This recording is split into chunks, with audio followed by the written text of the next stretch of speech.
Hello दोस्तों, कैसे हैं आप लोग। आप में से हर एक व्यक्ति का बैंक अकाउंट ज़रूर होगा और आप कुछ न कुछ काम के सिलसिले से कभी ना कभी बैंक में ज़रूर गए होंगे।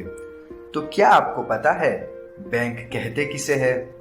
इंडिया में कुल कितने तरह की बैंक्स है और सभी मिलाकर इंडिया में टोटल कितनी बैंक्स है? तो आज की इस वीडियो में हम इसी के बारे में बात करने वाले हैं। तो आइए शुरू करते हैं हमारे पहले सवाल से कि आखिर बैंक कहते किसको है। तो बैंक उस संस्था को कहते हैं जो लोगों से धनराशि यानी पैसे जमा करने और लोगों को ऋण यानी लोन देने का काम करती है। लोग अपने बचे हुए पैसे को सुरक्षित रखने या ब्याज कमाने के मोटिव से बैंक में पैसे जमा करते हैं और अपनी ज़रूरत के हिसाब से समय समय पर पैसे निकालते रहते हैं। तो वही दूसरी ओर बैंक इस प्रकार से जमा किए गए हुए पैसों को व्यापारियों और ज़रूरतमंद लोगों को लोन देकर उस पर ब्याज कमाती है। तो अभी सवाल आता है कि बैंक्स कितने टाइप की होती है। तो मेनली बैंक्स 4 टाइप की होती है। 1 commercial bank, 2 small finance bank, 3 payment banks और 4 कोऑपरेटिव बैंक्स। तो आइए एक एक करके इन्हें समझते हैं। तो पहला कमर्शियल बैंक। कमर्शियल बैंक उन बैंकों को कहते हैं जो पैसा जमा करने और बिजनेस के लिए लोन देने जैसी सेवाएं देती है। अगर शॉर्ट में कहा जाए तो कमर्शियल बैंक वह बैंक होती है जो प्रॉफिट कमाने के उद्देश्य से लोगों के पैसों को स्वीकार करती है और लोगों को जब पैसों की ज़रूरत हो तब उन्हें लोन भी देती है। और वही कमर्शियल बैंक भी 4 टाइप्स की होती है। 1 public sector bank, 2 private sector bank, 3 regional rural banks और 4 foreign banks. 1 public sector bank वह बैंक जिसका 50% से ज़्यादा हिस्सा सरकार का हो और जिसका पूरा नियंत्रण आरबीआई करता हो, उसे पब्लिक सेक्टर बैंक कहते हैं। इंडिया में कुल 12 पब्लिक सेक्टर बैंक है, जिसमें bank of Baroda, bank of India, bank of Maharashtra, Canara bank, central bank of India, Indian bank, Indian overseas bank, Jammu and Kashmir bank, Punjab and Sindh bank, Punjab national bank, state bank of India, UCO bank और union bank शामिल है। तो private sector bank. Private sector bank में सरकार का कोई हिस्सा नहीं होता।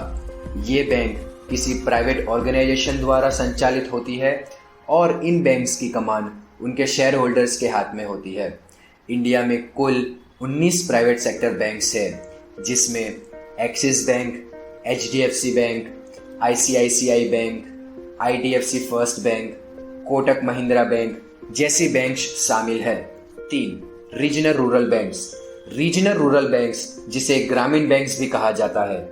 इस तरह के बैंक्स का मुख्य उद्देश्य ग्रामीण अर्थव्यवस्था को खेती और बिजनेस के लिए लोन्स और दूसरी सेवाएं प्रदान कर उनका विकास करना होता है। रीजनल रूरल बैंक्स इंडिया के हर एक राज्य में मौजूद है और इंडिया में कुल 43 रीजनल रूरल बैंक्स मौजूद है। और चौथा है फॉरेन बैंक। एक फॉरेन बैंक उसे कहते हैं जिसकी हेडक्वार्टर दूर विदेश में स्थित होती है, लेकिन ये भारत में एक प्राइवेट एंटिटी के तौर पर ऑपरेट हो रहा होता है। इन बैंक्स को दोनों ही देशों के रूल्स का पालन करना होता है। एक जहां से ये ऑपरेट कर रहे हैं और दूसरा जहां इनकी हेडक्वार्टर स्थित होती है। उदाहरण के लिए city bank, standard chartered bank, HSBC bank Bharat के कुछ लीडिंग फॉरेन बैंक्स हैं। तो चलिए अब बात करते हैं बैंक के दूसरे प्रकार यानी स्मॉल फाइनेंस बैंक्स के बारे में। स्मॉल फाइनेंस बैंक कुछ हद तक सामान्य बैंकों की तरह ही होती है, जिसमें आप अकाउंट खोलकर अपने पैसे जमा कर सकते हैं और अपने पैसे निकाल भी सकते हैं। साथ ही में ये बैंक आपको लोन की भी सुविधा देती है।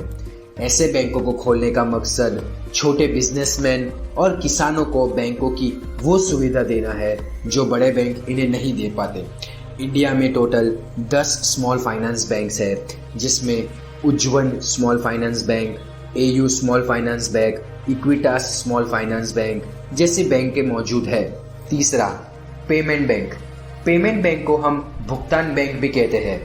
पेमेंट बैंक एक विशेष प्रकार का बैंक है जो अपने कस्टमर से पैसे जमा तो ले सकता है लेकिन उन्हें लोन नहीं दे सकता।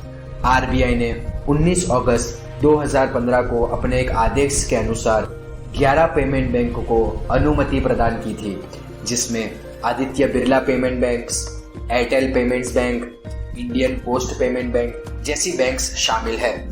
और चौथा, कोऑपरेटिव बैंक्स। कोऑपरेटिव बैंक जिन्हें हम सहकारी बैंक्स भी कहते हैं, इस बैंक की शुरुआत स्टेट गवर्नमेंट के ऑर्डर से होती है। कोऑपरेटिव बैंक्स के भी दो प्रकार होते हैं। पहला, state cooperative bank. State cooperative bank हर एक राज्य में मौजूद होती है। इंडिया में कुल 31 स्टेट कोऑपरेटिव बैंक्स हैं, जिसमें Gujarat state cooperative bank limited, Maharashtra state cooperative bank limited, Delhi state cooperative bank limited जैसे बैंक्स शामिल है। और दूसरा, अर्बन कोऑपरेटिव बैंक। इंडिया में कुल 53 अर्बन कोऑपरेटिव बैंक्स मौजूद है, जिसमें Ahmedabad mercantile cooperative bank, Kalupur commercial cooperative bank, Indian mercantile cooperative bank जैसे बैंक्स शामिल है। तो ये तो हुए बैंक्स के कुछ टाइप्स, लेकिन क्या आपको पता है इंडिया में सभी बैंकों की सभी ब्रांचेस को मिलाकर टोटल कितनी बैंक्स है?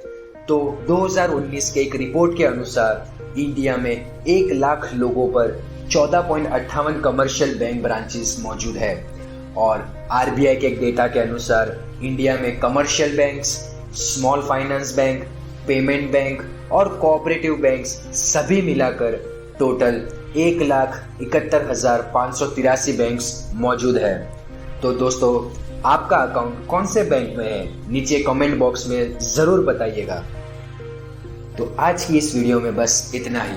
अगर वीडियो पसंद आए तो दोस्तों चैनल को सब्सक्राइब और वीडियो को लाइक और अपने दोस्तों के साथ शेयर करना मत भूलिएगा।